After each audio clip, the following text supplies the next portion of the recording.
Welcome back, ladies and gentlemen. Today we are reviewing the final Saw movie that has released to date in Saw 10. This is a movie we saw come out back in 2023 where they kind of wanted to do a little bit of a prequel. Not, well, prequel in the sense of it takes place in between the first and the second movie.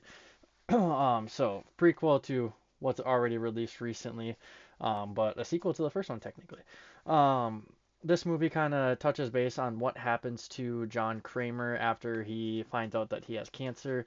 He tries to go and find some help overseas in a place he probably shouldn't really be at for help, but they basically just put him through amnesia and then completely BS him in his process of chemo or whatever they are calling it at that rate, but um, they pretend that they have cured him and have taken all of his money like they have done with several other people.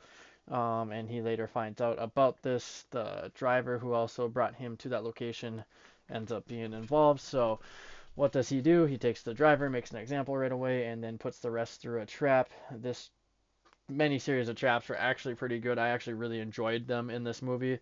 For some reason, a lot of people didn't like this movie. I actually loved it. This is probably like top three for me. I really enjoyed it. It brought back Amanda, brought back John, and we see just a bunch of fun stuff within this movie. But let's talk about a few of the traps here. The poison gas room trap.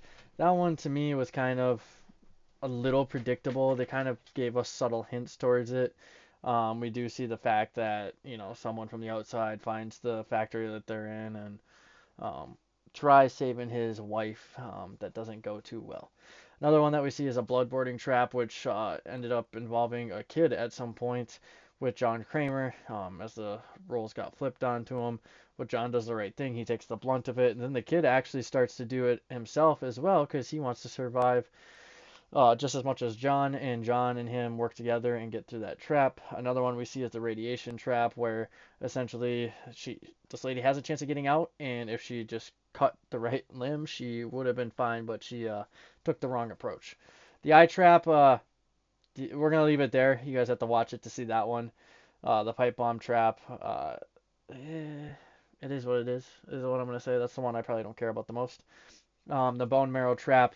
This one was actually um, a really fun, well, I don't want to say fun, but like a good trap here within the movie. It brought something new, but kind of gave us like that old vibes from the original movies, which I really, really enjoyed from this movie. And then the brain surgery trap was great as well. This movie just brought back a lot of what we needed from like those first few movies, and it was great to see that from like old looking traps and all that. But that's all I got for you today, and we'll see you next time.